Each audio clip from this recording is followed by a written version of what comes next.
Bonjour. Le concept de la littérature monde tend, selon plusieurs chercheurs, à séparer entre ce qui est francophone et ce qui ne l'est pas. Un auteur qui écrit dans sa langue maternelle est souvent répertorié comme un écrivain de la littérature monde, ce qui peut attirer certaines sensibilités chez d'autres chercheurs. La littérature marocaine écrite en arabe, présente d'ailleurs au Québec, ne déroge pas de ce débat disciplinaire, revendiquant, à travers quelques écrivains, une identité linguistique et culturelle, toujours dans le contexte de la reconstruction d'un lieu de dialogue et d'interrogation.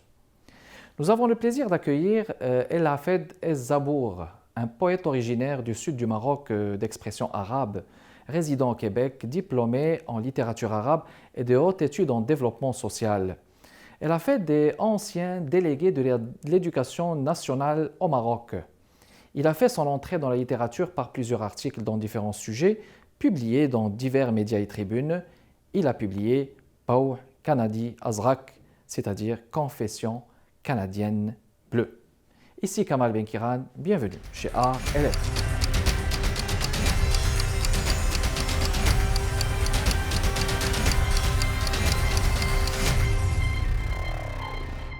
El Hafed, bonjour. C'est un plaisir de vous accueillir chez Art et Lettres, poète d'expression arabe. Vous exprimez en arabe à travers de magnifiques poésies que j'ai eu le plaisir de lire. El Hafed Zabour. Professeur, vous avez été un éducateur au sein de l'éducation nationale au Maroc. J'aimerais savoir comment l'éducateur et le professeur est passé vers le monde de la littérature. Premièrement, je vous remercie, M. Kamal, et merci la chaîne Art qui m'a donné l'occasion, comme écrivain marocain, l'expression arabe, de donner son opinion, ses points de vue sur la littérature en général. Comme vous savez, avant que j'étais un professeur, un enseignant, j'ai passé par la faculté des lettres et des sciences humaines à Marrakech. J'ai côtoyé la littérature arabe avant d'être enseignant, c'est-à-dire le passage vers l'université. Vers l'université. Et il m'a donné cet espace de vivre dans la littérature arabe. Donc à travers ses auteurs. À travers ses auteurs. Et être enseignant, j'ai enseigné la littérature arabe aussi au secondaire. Et bien sûr, il faut que je serai toujours dans le bain de la littérature pour donner à mes élèves, à mes étudiants, les nouveautés, tout ce qui se passe dans la littérature, arabe et maghrébine. Donc, vous écriviez déjà au Maroc? Oui, il y a longtemps, j'écris des articles sur des sujets, et surtout dans le critique littéraire. Donc des critiques, des articles ou des critiques donc, qui paraissaient peut-être dans des journaux? Des journaux marocains, oui. Ou des revues. Que représente pour vous l'acte d'écrire? Bon, l'écriture, pour moi, c'est la vie, c'est ma vie. C'est ma vie, c'est-à-dire je vis avec l'écriture. Bien sûr, comme vous savez, chacun a son point de vue envers l'écriture. Chacun voit qu'est-ce que l'écriture pour lui.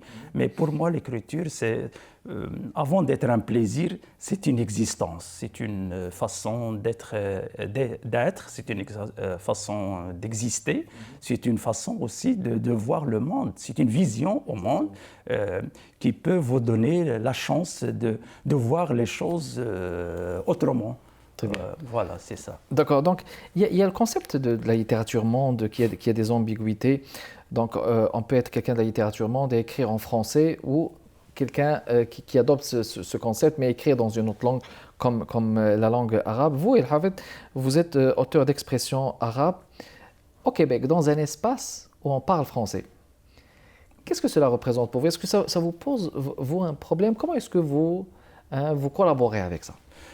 Comme vous savez, nous les Marocains, on a côtoyé la littérature française. Oui. On connaît tous les classiques françaises. Tout à fait. Oui, tout le monde connaît Victor Hugo, connaît Baudelaire, connaît Mallarmé, tous les qui sont des grands noms. De grands noms. Même, comme vous savez, dans nos écoles secondaires, on est obligé de résumer voilà, un livre classique et tout ça. C'est-à-dire, on n'est pas étranger pour la littérature française, on est dedans toujours. On peut dire que nos références sont, et même à l'université, tous nos références viennent des grands critiques français. Tout à fait. Comme vous savez, Roland Barthes, etc., Gérard Genette, tous ces critiques-là nous donnent la conception pour voir les choses autrement. Exactement. Et puis, donc, vous sentez, si je m'abuse, vous sentez plus proche de la diversité. C'est-à-dire, on peut écrire dans n'importe quelle langue, mais on se sent proche de cette diversité montréalaise, québécoise. Bien sûr, on est là pour... c'est pas pour enrichir seulement, mais on est là, on fait partie. Parce qu'on est dans cet espace francophone, on l'a vécu, on le vit avec, c'est-à-dire on le sent. On vit avec chaque jour. Chaque jour, on le sent, c'est notre quotidien. Même si j'écris à l'expression arabe ou en arabe, je suis toujours fait partie ou je suis toujours en relation avec mon espace dont je vis, c'est-à-dire francophone. Oui. Donc je ne suis pas étranger de point de vue langue, mais de point de vue existence, de point de vue quotidien, de point de vue même plaisir aussi, on est dedans. Donc justement, le fait d'écrire en langue arabe, est-ce que ça a commencé au Maroc? Est-ce que vous vous êtes dit, bon, je vais commencer à écrire en arabe parce que c'est ma langue identitaire? Ou bien est-ce que vous avez eu d'autres expériences d'écrire peut-être en français, en anglais? Donc, est-ce que vous écrivez en arabe parce que ça fait partie de votre identité? Pas du tout. Comme l'a dit Adonis, il a dit lorsqu'il a vécu à Paris, il a dit, bien sûr, c'est ma langue maternelle, bien sûr, c'est ma coquille où je vis. Mais seulement lorsque je me vois que je peux m'exprimer facilement dans une langue, je me sens que, voilà, parce que lorsque tu écris dans une langue que tu ne connais pas, tu peux être bloqué ou tu ne peux pas exprimer facilement. Peut-être c'est un choix qui vous a permis, donc peut-être vous êtes senti mieux, beaucoup plus proche, peut-être parce que c'est aussi la langue que vous avez appris. À l'aise aussi, plus à l'aise, oui. C'est parce que aussi c'est la langue que vous avez appris au début, en premier? Oui, c'est ça, oui, la langue arabe. Donc la langue qu'on apprend en premier et quand il se peut qu'elle reste influente. Il se peut qu'elle reste... c'est-à-dire comme une chose qui rassure, là, qui rassure de point de vue imaginaire, expression. Très bien, Alhabed, on va faire une pause et on vous revient dans les prochaines minutes, mesdames et messieurs. Restez avec nous.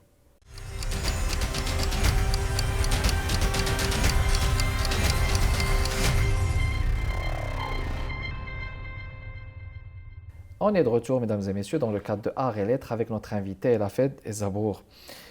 Elhafed, vous avez commencé par écrire des articles,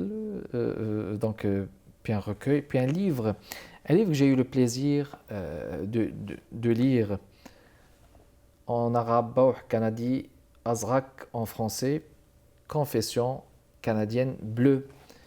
Une traduction, je vais dire peut-être approximative, hein. Mais dans un premier temps, parlez-nous de ce livre. Qu'est-ce qu'il contient à l'intérieur? Ok. Roland Barthes, il a dit il faut lire n'importe quoi. Moi, j'ai écrit ici n'importe quoi ici. Et je vais vous raconter une petite histoire. Lorsque j'ai côtoyé les librairies pour voir les nouveautés, tout ça, les titres littéraires, j'ai trouvé un livre de Laferrière. Daniel Laferrière. Daniel Laferrière, qui s'appelle L'art presque de ne rien faire. L'art presque de ne rien faire, de Daniel Laferrière. Oui, ou l'art de presque de ne rien faire. C'est ça, c'est ça le titre. Lorsque j'ai acheté ce livre, et il est chez moi, et j'ai lu des articles sur le quotidien, sur la vie simple, sur des choses, sur la sieste par exemple. Laferrière parle de la sieste avec sa maman et tout ça.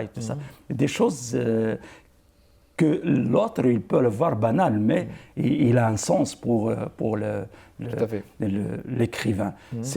Et ici, lorsque j'ai venu ici, ça, je l'écrivais ici. Vous avez écrit, donc tous les textes sont écrits ici à Montréal. Tous les textes. Ce sont des essais, ce sont des idées qui viennent dans ma tête. Et n'importe quelle idée sur n'importe quel sujet, tu vas voir, c'est une mosaïque, là, c'est un mosaïque des textes. De textes comme je vois, oui. Je parlais de Luis Aragon, je parlais de Lorca, point de vue, je parlais de Pablo Neruda. La Rivière, Pablo Neruda, j'ai parlé de le mépris, je parlais de la confiance. N'importe quelle idée, c'est comme je voudrais me vider. D'accord. Donc ici, parce que si on traduit le mot de l'arabe en français, c'est confession. Est-ce que pour vous, vous vous confessez ou bien vous vous contentez juste de dire vos impressions, d'imprimer vos impressions, de les dire, de les communiquer? Ce n'est pas des impressions, c'est des confessions. C'est des confessions carrément. D'accord, on s'entend je là-dessus. vais me renaître une fois, c'est ça. Pour renaître à nouveau. À nouveau, pour voir les choses. Parce que lorsque tu changes l'espace, il faut voir autrement aussi. Oui, il faut manière changer différente, aussi tout à fait. la vie. Et pour changer cette vision, il faut c'est comme... il faut exprimer autrement, il faut dire les choses autrement, il faut voir les choses autrement pour donner une autre vision, une nouvelle vision. Pour pouvoir aussi évoluer dans l'environnement où on est. El Hafed, j'ai eu le plaisir de traduire quelques-uns de vos textes, on va dire plus précisément 2 de vos textes. Okay. Ce qu'on va faire, c'est que je vais vous proposer de lire, de partager avec nos téléspectatrices et téléspectateurs un extrait de votre texte, que je vais avoir aussi le plaisir de partager avec vous, mesdames et messieurs, une traduction de l'arabe vers le français. Okay. Alors donc, on va commencer par la lecture en arabe avec El Hafed Zabour. Je vous laisse donc le choix. Puis après, il me ferait plaisir de vous lire la traduction, un effort personnel, mesdames et messieurs. Allez-y. كاترين سيدة الشمس والفرح والانتشاء القديسة كاترين. كل من يعشق القديس لوران الوجه المائي لمونتريال لا بد أن تغريه سطوة سانت كاترين الغانية، غنج ورقة ودلال وأجساد سافرة تتمايل بألوان الشمس. سانت كاترين المدخل المقدس لكل مرامي مونتريال، الوجه الاحتفالي لسان لوران. سانت كاترين كل وجوه العالم حاضرة في معبد سان كاترين، كل الألسن، كل اللغات، كل الألوان والأذواق تجوب دروب معبد سان كاترين.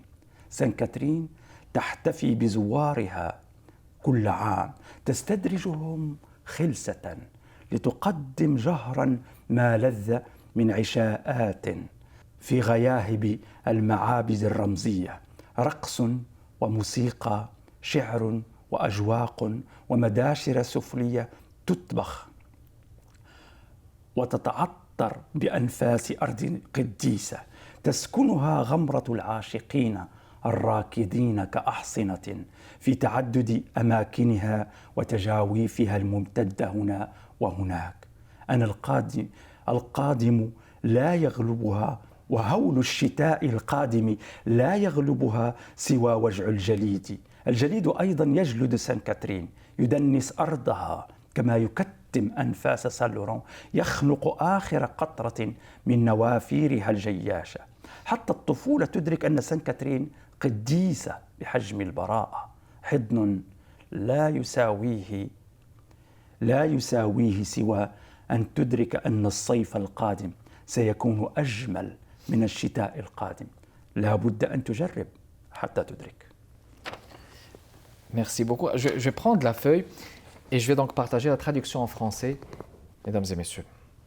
Sainte Catherine, dame du soleil, de la joie et de la sublimation, la sainte.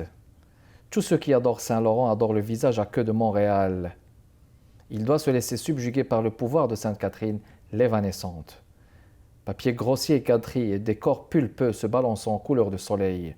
Sainte Catherine est l'entrée sacrée de toutes les jetées de Montréal. Sainte Catherine, le visage festif de Saint-Laurent. Sainte Catherine, tous les visages du monde sont assiégés dans le temple de Sainte Catherine. Toutes les langues, toutes les couleurs et tous les goûts parcourent les rues du temple Sainte Catherine. Sainte Catherine célèbre chaque année ses visiteurs, les guide furtivement pour leur offrir ouvertement dîners, offrandes culinaires dans les profonds temples symboliques, danses et musiques, orchestres et tribunes hollywoodiennes qui resplendissent dans le blues, le souffle du jazz, blues, rock, rap. Terre sainte, hantée par les élans des amoureux qui courent comme des étalons dans la multiplicité des lieux et des cavités étendues çà et là. Et l'hiver viendra. Il faut que tu expérimentes, comme ça, tu assimileras. Bravo. Alors on fait une pause, mesdames et messieurs, et on vous revient dans les prochaines minutes.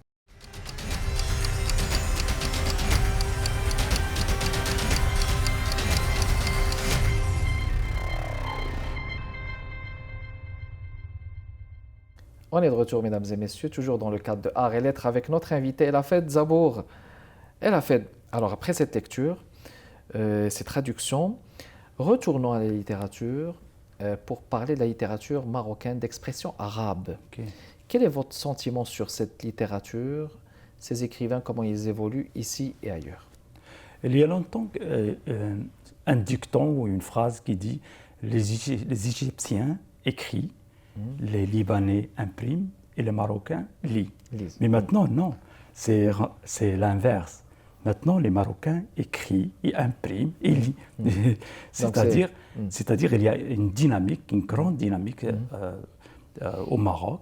Et surtout, les nouveaux, surtout c'est la poésie et les romans aussi. Il y a beaucoup de romanciers qui sont candidatures pour les grands prix, les grands prix arabes, c'est comme Poker, comme Katara. Oui. Comme Katara, il y a beaucoup de Marocains qui ont arrivé à la liste, la grande liste ou la petite liste là. Très bien. Et surtout les jeunes maintenant. La relève, oui. La relève, ils donnent beaucoup d'importance à la littérature. Si on peut dire que l'ancienne génération, comme Abdelkrim Ghallab, Mohamed Berrada, Mohamed Zefzaf, c'est des gens qui ont commencé dans les années 60. qui ont les piliers de la littérature arabe. Mais maintenant, il y a la relève, comme vous dites. Il y a beaucoup de jeunes qui ont entré dedans, qui commencent à créer des romans, de la poésie à la hauteur même mondiale. Très bien. Et pour les auteurs unilingues, par exemple, qui parlent juste une seule langue, comment est-ce que vous voyez comment ils évoluent? C'est-à-dire dans le sens, par exemple, de la littérature, disons de la littérature d'expression arabe en général. Pensez-vous qu'il y a beaucoup de ressources ici, des festivals qui se font aussi au niveau du Québec? À travers mon expérience avec on peut dire c'est un peu, même dans la littérature, c'est communautaire, c'est restreint. C'est restreint. Oui. Il n'y a pas un espace large pour s'exprimer facilement. Je ne sais pas, est-ce qu'il y a le problème, comme vous dites, il n'y a pas une publicité ou un marketing, on peut dire, de promotion pour cette littérature. Je vois que c'est une littérature, c'est-à-dire il concerne seulement l'élite. D'accord, mais peut-être bien aussi parce qu'il y a oui, ça concerne une élite, mais peut-être bien parce qu'on parle d'une littérature arabe orientale, peut-être un peu concentrée, ancrée, par exemple, au niveau de la communauté libanaise, égyptienne, qui se peut, ça se peut aussi. En fait, si on lit encore un autre extrait, voulez-vous? Okay. Alors le prochain, ça sera éventuellement, c'est lequel? J'imagine que Ana al-Qadim min al-Sharq, c'est-à-dire moi venant de l'Orient. Alors je vous laisse le choix de le dire en arabe. Je vous en prie. Ana al-Qadim wahdi min al-Sharq. Ana al-Qadim wahdi min al-Sharq. Yaqtuluni al-shawq ila ayuni ummi wa ila shajarati al-burtuqal fi bahwi manzilina. وإلى قيظ سيق لنا كل ظهيرة وإلى جارتنا فاطمة وسلفة حبات الملح والسكر وإلى كلبتنا سيكا وهي تلهو بلعاب أختي وإلى قطط أبي التي يحرسها إلا من التكاثر وإلى أصدقائي الذين علموني كيف أتدرج في حب النساء وإلى كل الزقاق التي لن تعلن أبدا عن شغب طفولتي وإلى أول الحروف التي بها أغرقت العالم بالكلمات وإلى أول سيجارة أرد بها على كبريائي وإلى أول كأس نبيذ أطمرت به على قول كل شيء وإلى عشيقتي نادية التي علمتني كيف أخفي خجلي وإلى كل ثقوب ذاكرتي يقتلني الشوق وأنا وحدي القادم من الشرق. Merci beaucoup. Et la fête, traduction vers le français. Moi, seul venant de l'Est, El Hafed et Zabour. Moi seul, venant de l'Est, le désir me tue vers les yeux de ma mère, et rien que les yeux de ma mère. Et alors rangé dans le hall de notre maison, et la ferveur véhiculée chaque midi. Et à notre voisine Fatima, et au grain sacré de sel et de sucre, et à notre chien Sika, jouant avec les jouets de ma sœur, et au chat de mon père, qu'il ne protège que de la reproduction, et à mes amis qui m'ont appris comment couler dans l'amour des femmes, et à toutes les ruelles qui n'annonceront jamais l'émeute de mon enfance, et aux premières lettres avec qui j'ai noyé le monde en mots, et à la première cigarette, je réponds à ma fierté, et à la première coupe de vin, je peux lui dire, tout lui dire, et à ma Nadia, mon amante, qui m'a appris à cacher ma timidité, et à tous les trous dans ma mémoire, ça me tue le désir. Je suis seul, venant de l'Est. On a toujours donc une possibilité d'être dans une espèce de résilience. Quel est le sentiment que vous avez voulu mettre dans le livre Confessions canadiennes bleues, est-ce que c'était donc des confessions de nostalgie? C'est comme un défi, c'est comme je défie moi-même. C'est comme je me trouve même, c'est-à-dire, comme je veux dire, mon existence. C'est comme un espace de me renaître. De renaître au oui. début. C'est aussi une atmosphère linguistique et de pensée de aussi. Pensée culturelle, sociale. Culturelle, sociale, pour que je me puisse défier les autres étapes de l'immigration. Très bien. Réédité en Égypte dernièrement, votre projet d'avenir, est-ce qu'il y a une réédition en Égypte ou bien est-ce qu'il y a d'autres projets? D'autres projets qui sont liés à un roman? Un roman, oui. Un roman. Est-ce qu'on peut avoir quelques infos ou bien vous voulez laisser la surprise? C'est ça. Laissons la surprise. Ça. El Hafed, merci beaucoup d'être passé nous voir chez Arélès. C'était un plaisir de vous recevoir, de parler d'une littérature qui s'écrit dans une autre langue. Merci beaucoup de votre intérêt, mesdames et messieurs. Kamal Benkiran avec vous. Portez-vous bien et à la prochaine.